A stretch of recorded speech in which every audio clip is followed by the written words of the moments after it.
Hola a todos, buenas tardes. La osteoporosis sigue siendo un importante problema de salud pública de alto impacto para la sociedad y de alto costo para los sistemas de salud por su principal consecuencia, que es la fractura. Es importante conocer nuestra población, por lo cual les mostraré a lo largo de esta charla los resultados de un proyecto de educación y tamizaje para evaluación de los factores de riesgo y la medición de la densidad mineral ósea en nuestra institución. Esta es mi manifestación de conflicto de intereses. Y durante estos 20 a 30 minutos desarrollaremos esta agenda. En primer lugar, los pondré en contexto acerca de la definición de osteoporosis, al igual que revisaremos algo del impacto y la epidemiología de esta enfermedad como sus factores de riesgo, y posteriormente les comentaré acerca de las herramientas para la evaluación de la densidad mineral ósea y las herramientas para el cálculo del riesgo de fractura. Al igual, como les comenté, vamos a realizar una descripción de una cohorte institucional. La osteoporosis es definida por la Organización Mundial de la Salud como una enfermedad esquelética sistémica progresiva que se caracteriza por una masa ósea baja y un deterioro de la microarquitectura del tejido óseo, con una consecuencia que es el incremento de la fragilidad ósea y la susceptibilidad de la fractura. Como vemos aquí, esta es la microarquitectura de un hueso normal frente a la arquitectura perdida en un paciente con osteoporosis. Como ya dijimos, la osteoporosis es una enfermedad en la que la resorción ósea supera la formación ósea y así se generan cambios en la microarquitectura. Las fracturas por fragilidad típicamente vemos que involucran la muñeca, la columna, aquí vemos una gran fractura, y la cadera. En esta parte de la diapositiva tenemos una microfotografía computarizada que demuestra un marcado adelgazamiento del hueso en un modelo de ratón con osteoporosis. Y en esta parte C de la diapositiva tenemos 4 fotografías en la cual vemos desde el punto de vista microscópico los osteoclastos que resorben el hueso y los osteoblastos que son formadores de hueso. En esta primera imagen vemos la morfología característica de un osteoclasto. En esta segunda vemos osteoclastos multinucleados y en esta vemos esto que está marcado por las flechas blancas, son osteoblastos en una matriz mineralizada, y en esta cuarta microfotografía vemos la mineralización de la matriz extracelular secretada por osteoblastos. Hablemos algo acerca de la epidemiología de esta enfermedad. Conocemos claramente que es una causa importante de discapacidad y muerte. Más adelante les mostraré algunas cifras. También tenemos que afecta a más de 200 millones de personas en todo el mundo. Tiene un incremento de mortalidad 2 o 3 veces relacionado generalmente con fracturas, complicaciones de estas fracturas en pacientes mayores con múltiples comorbilidades. También que hay, como les dije al principio, es una enfermedad que genera altos costos directos y 7 veces más son los costos indirectos. Tiene una prevalencia del 15% de mujeres blancas y 5% en los hombres, y es incluso más frecuente que el cáncer de mama. En esta diapositiva les muestro un poco acerca de las tasas de fractura de cadera para hombres y mujeres combinadas en diferentes países del mundo y categorizados por riesgo donde haya estimaciones disponibles. Así tenemos categorizados entonces los países que están codificados en rojo, como estos, tienen una incidencia anual de más de 250 fracturas por cada 100.000 habitantes. En naranja, entonces, están los países en los cuales esta incidencia anual es de entre 150 y 250 fracturas por cada 100.000 habitantes, y los países en verde incluidos nosotros, que tienen una tasa de incidencia anual de fracturas menor de 150 por cada 100.000 habitantes. En Latinoamérica, la incidencia de fractura de cadera oscila entre 40 y 362 por cada 100.000 habitantes mayores de 50 años, con 3 mujeres por cada hombre que sea afectado por una fractura. Y la mortalidad por fractura de cadera varía del 1 al 10% durante la hospitalización y del 23 al 30% en el año siguiente a la fractura. Cifras nada despreciables. Aquí les voy a enseñar un poco de las cifras que tenemos para nuestro país. La osteoporosis y las fracturas por fragilidad afectan principalmente a las mujeres posmenopáusicas. En Colombia se estimó que para el año 2012 teníamos en mujeres esta prevalencia de presencia de osteopenia y osteoporosis. Y para el año 2050 estas cifras pueden incrementarse de esta manera, como pueden ustedes evidenciar en esta diapositiva. En los registros de prevalencia de osteoporosis, un estudio realizado en Bogotá en mayores de 50 años mostró una prevalencia de osteoporosis en columna vertebral del 15.7% y en cadera del 11.4%. La osteopenia, en cambio, se reportó en columna vertebral en un casi 50% y para el caso de cadera de casi 48%. La incidencia de fractura de cadera en un estudio prospectivo estableció una incidencia para los años de estudio de 78 por cada 100.000 habitantes en hombres y de 127 por cada 100.000 habitantes en mujeres. ¿Y cuál es el impacto económico? Entonces, en Colombia la osteoporosis, como les dije, no es una patología que tenga una prioridad en las políticas de salud pública y por ende no existen programas específicos de prevención primaria. Y en un estudio hecho aproximadamente para los costos en el 2015, se establece cuáles son los costos de las fracturas en mujeres con osteoporosis. Y aquí encontramos cómo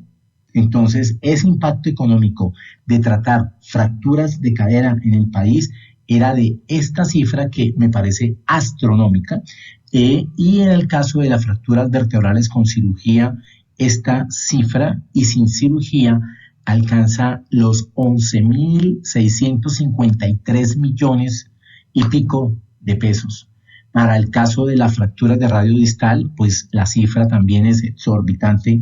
en mi consideración.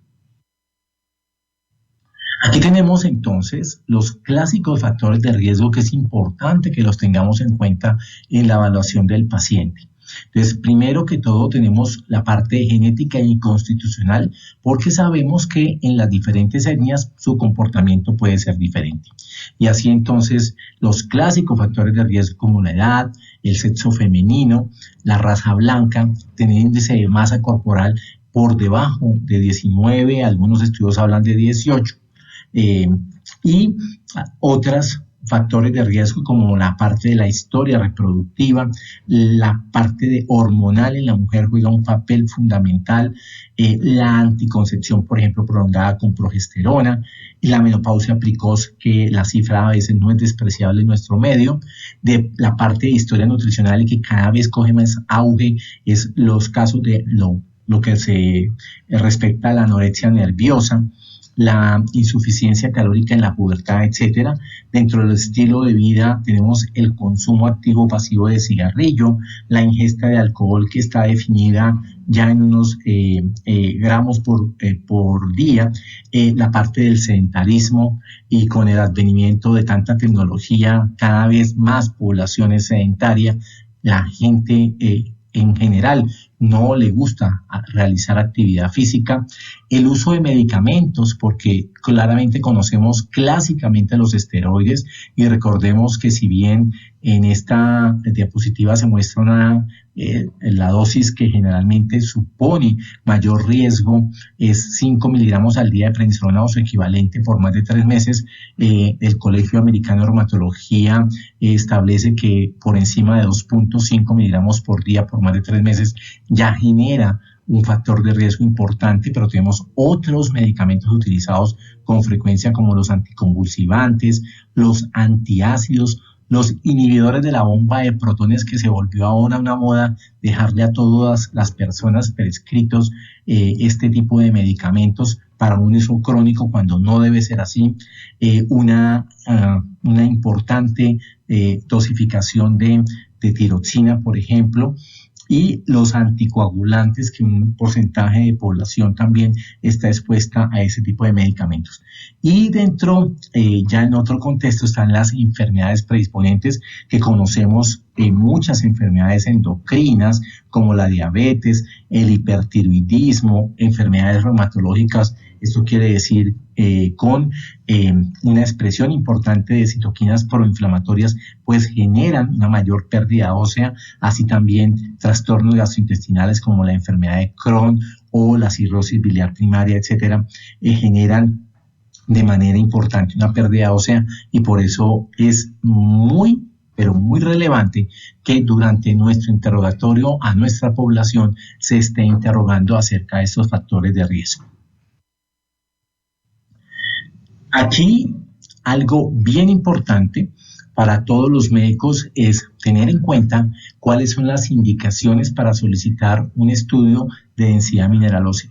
Tanto en la guía colombiana de osteoporosis como en las diferentes organizaciones que hay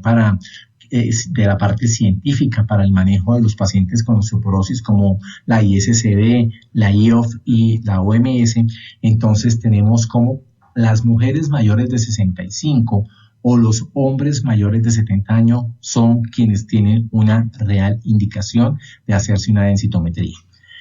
Si estas poblaciones tienen menos de 65 en el caso de las mujeres o menos de 70 años en caso de los hombres, deben tener algunos factores que nos hagan realmente tener una indicación clara para realizar la densitometría, y esos factores son el peso bajo, la fractura previa, el uso de un medicamento o como los que les enseñé en la diapositiva anterior, o alguna enfermedad o condición asociada a una pérdida de la masa ósea. También aquellos adultos con fractura por fragilidad son candidatos a realizar una densitometría ósea, o los adultos con alguna condición o medicación que esté relacionada con la pérdida de masa ósea, como dijimos en el punto anterior. Y también cuando se considera una terapia farmacológica y realizar el monitoreo de los efectos de esos tratamientos, son claras indicaciones de solicitar un estudio de la densidad mineral ósea. El uso de factores de riesgo clínico, además de la medición de la densidad mineral ósea, ha demostrado que aumenta la precisión en la evaluación del riesgo de fracturas osteoporóticas mayores y de cadera. De esta manera se han realizado o se han desarrollado mejor una serie de herramientas para calcular el riesgo de fractura en un individuo, ya sea en función de los factores de riesgo clínico solos, como es el caso de esta herramienta, el Q-Fracture, o en combinación con la densidad mineral ósea de la densitometría, junto con el FRATS o otro herramienta que es la herramienta de Garban. La herramienta más utilizada, pues entonces tenemos que es el FRATS, que es el utensilio de evaluación de riesgo de fractura de la Organización Mundial de la Salud, que ha sido desarrollado a través de un gran número de cohortes basadas en una población en todo el mundo. Y como estamos viendo aquí en la diapositiva, pues existen otras dos calculadoras de cohortes individuales disponibles, que son la de Garban y la Q-Fracture.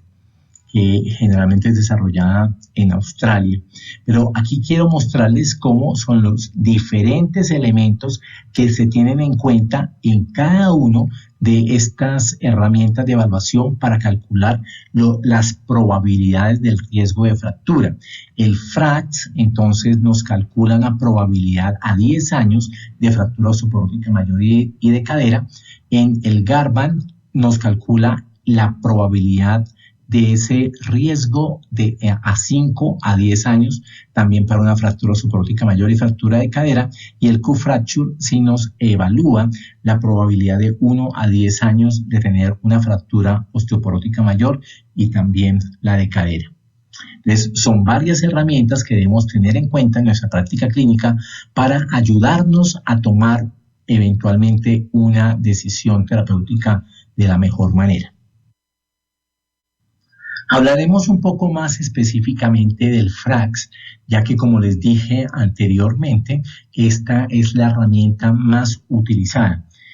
Entonces, hablemos un poco acerca de él. El FRAX está basado en un megaanálisis de la Organización Mundial de la Salud de aproximadamente 60.000 pacientes estudiados prospectivamente.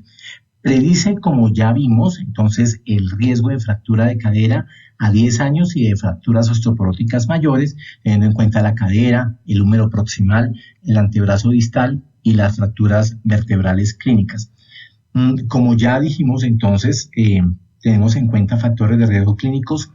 con o sin el uso de la densidad mineral ósea del cuello femoral. Y está validado para aplicar a hombres y mujeres posmenopáusicas de 40 a 90 años sin tratamiento previo.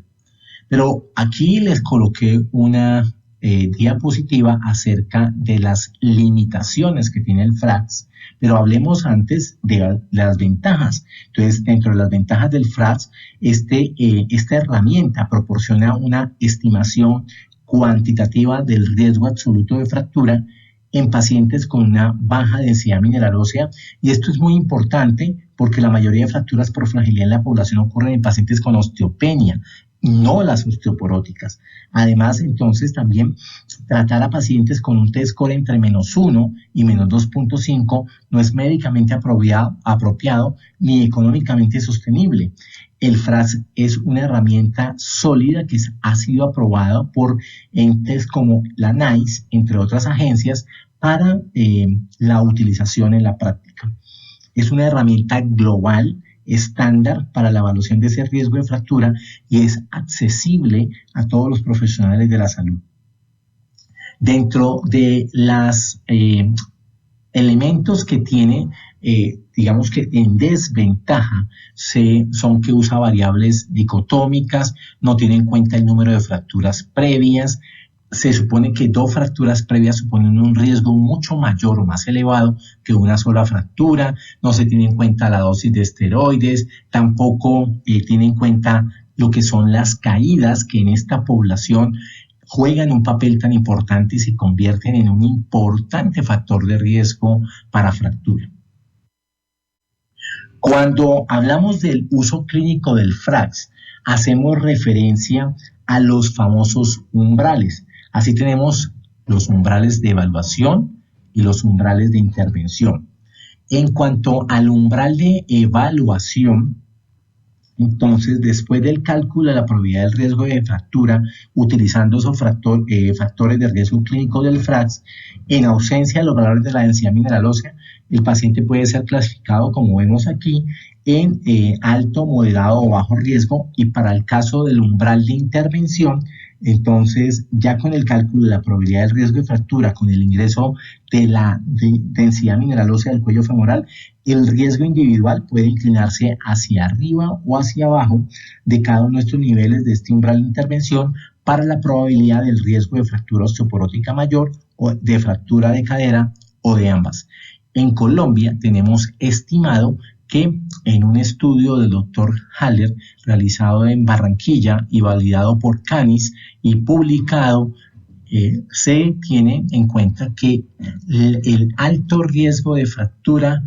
para el caso de fractura de cadera es de 2.6% a 10 años. continuación les mostraré los resultados de un proyecto de educación y diagnóstico de osteoporosis que se hizo en conjunto con Amgen, una farmacéutica, y Caire. En este proyecto se tenía como objetivo principal promover la educación y realizar el tamizaje para la evaluación de los factores de riesgo y la medición de la densidad mineral ósea en nuestra población. Como criterio de inclusión, entonces teníamos mujeres mayores de 65 años o hombres mayores de 70 años, pacientes que acudían a CAIRE para cualquier tipo de atención y que no tuviesen una medición de la densidad mineral ósea los 18 meses previos. El N para este proyecto fue de 350 individuos, teniendo en cuenta la alta prevalencia en esta población. El corte para el primer análisis descriptivo de esa población lo cerramos el 20 de enero del 2022 y corresponde a datos de 262 pacientes. Y en esta diapositiva les muestro cómo fue la ruta de atención de estos pacientes y cada etapa. Entonces, en primer lugar, el paciente llegaba a CAIRE, un auxiliar de enfermería entrenado por mí hacía el acercamiento a los pacientes y si el paciente cumplía los criterios de inclusión, firmaba inicialmente el habeas data para poder obtener la información de ellos. Después de esto, entonces, se le aplicaba un cuestionario que enseguida se los mostraré, un cuestionario muy sencillo que el paciente puede diligenciar para determinar qué factores de riesgo tiene y así, de todas formas, estos pacientes, como eran mujeres mayores de 65 o hombres mayores de 70, pues tenían la clara indicación de realizarse la densitometría. Tamizábamos con todos estos factores de riesgo y el paciente entonces se le procedía a realizar, si autorizaba, a firmar el consentimiento informado para realizar la densitometría, se procedía a realizar la densitometría. Posteriormente, esa densitometría se revisaba y si salía normal, entonces el paciente pues se le daban recomendaciones de la parte de educación y se le recomendaba el seguimiento con su médico tratante. Pero en caso de que la densitometría tuviese alguna alteración, pues entonces se entrega el resultado al paciente, se pasa a una consulta con un médico general y este médico general evaluaba los factores de riesgo, tanto del cuestionario como posteriormente calculaba el riesgo, la probabilidad de riesgo de fractura a 10 años con el FRAX, tanto de cadera como osteoporótica mayor, y así entonces establecía con los factores de riesgo y su resultado si tenía necesidad de intervención terapéutica. Y así entonces el médico hacía su consulta y si el paciente tenía la necesidad de hacerse algunos laboratorios, que eran estos que tenemos aquí listados, se hacían los laboratorios para evaluar metabolismo óseo y de acuerdo a eso el médico tomaba la decisión de intervención. Este es el test de tamizaje para osteoporosis, que es muy sencillo y que cualquiera de nosotros puede tener en el consultorio, en las salas de espera, para que el paciente lo pueda diligenciar. Entonces, hay dos porque uno es para mujeres y otro es para hombres, donde se identifican los diferentes factores de riesgo, pero el paciente de una manera muy sencilla lo puede diligenciar y esto nos sirve a nosotros en la consulta para tomar eventualmente decisiones terapéuticas. Y aquí entonces tenemos esos resultados de nuestro proyecto en el cual describimos las características sociodemográficas y clínicas de toda esta población que evaluamos. Debemos tener en cuenta que aquí se clasificaron los pacientes entonces como de acuerdo a la densidad mineral ósea como normales o anormales, y anormales se refería a si tenían osteopenia u osteoporosis. Como vemos, de los 262, 220 tuvieron una anormalidad en la evaluación de la densidad mineral ósea por densitometría y 42 fueron normales. A pesar de que todas estas variables están relacionadas con el diagnóstico de osteoporosis, solo en las variables que les muestro en rojo y en los cuadros a continuación, vemos como acá primero que todo el sexo femenino se relaciona con el hallazgo de anormalidad en la densidad mineral ósea, que es los factores de riesgo que ya vimos en la tabla, de los factores de riesgo de los que está relacionado. También encontramos como factores relacionados en esta población el paciente que tenga suplencia de calcio, suplencia de vitamina D, pues son generalmente pacientes que tienen alteraciones de la densidad mineral ósea y pues se convirtieron en un factor asociado con encontrar anormalidad en la medición de la densidad mineral ósea. Y aquí en este aspecto, los pacientes que toman que reciben anticoagulantes y también de acuerdo al peso, el peso fue importante, entre menor peso en kilos y menor el índice de masa corporal, pues más relacionado está con el diagnóstico de anormalidad de la densidad mineral ósea, como les dije, osteopenia y osteoporosis. Estas son las frecuencias relativas del diagnóstico de acuerdo a la localización anatómica y entonces aquí encontramos como antebrazo le realizamos a 60 individuos. ¿Por qué solo a 60? Porque las indicaciones claras de hacer densitometría en antebrazo es cuando el paciente tiene eventualmente un artefacto en la columna o en la cadera que no nos permite la realización del examen en esa localización anatómica, o si el paciente es obeso o si el paciente tiene un hiperparatiroidismo. Entonces, en columna lumbar de 216 pacientes a los que se les pudo realizar, ya les digo porque eventualmente no podría realizársele por artefactos o por alguna alteración que la técnica evidencia al momento de la realización de la densitometría, entonces obtuvimos que un 36% de los pacientes tenían osteopenia, un 23% osteoporosis y en un casi 24% tenían el examen completamente normal. Y en el cuello femoral, entonces tenemos como aquí normales se le hizo a 261 pacientes el examen a nivel del cuello del fémur, casi 31% tenían normalidad, un 55% tenían osteopenia y un 14% de ellos tenían osteoporosis. Y como les dije, el umbral para Colombia del FRAX es mayor de 2.6, se le calculaba a los pacientes con osteoporosis encontrando una tasa de FRAX mayor de 2.6 para el 27% de la población y con pacientes con osteopenia tenían un umbral de más de 2.6 en el 5%. Aquí en esta diapositiva les muestro los resultados que tuvimos de nuestra población después de realizar una regresión logística con la variable independiente normal o anormal en la densidad mineral ósea y encontramos que ser mujer incrementa el riesgo con un OR de 3.95 en esa regresión logística con una significancia estadística importante y con una significancia estadística importante también, pero con un OR que sería protector, tenemos aquí lo que es el uso de anticoagulantes y el índice de masa corporal con un OR de 0.91.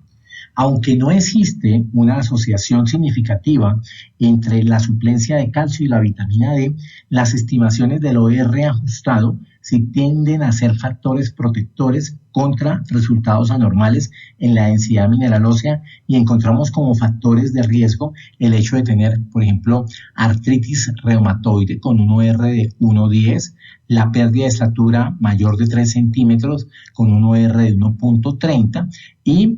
aquí el diagnóstico previo de osteoporosis con un OR de 8.56. Como conclusión,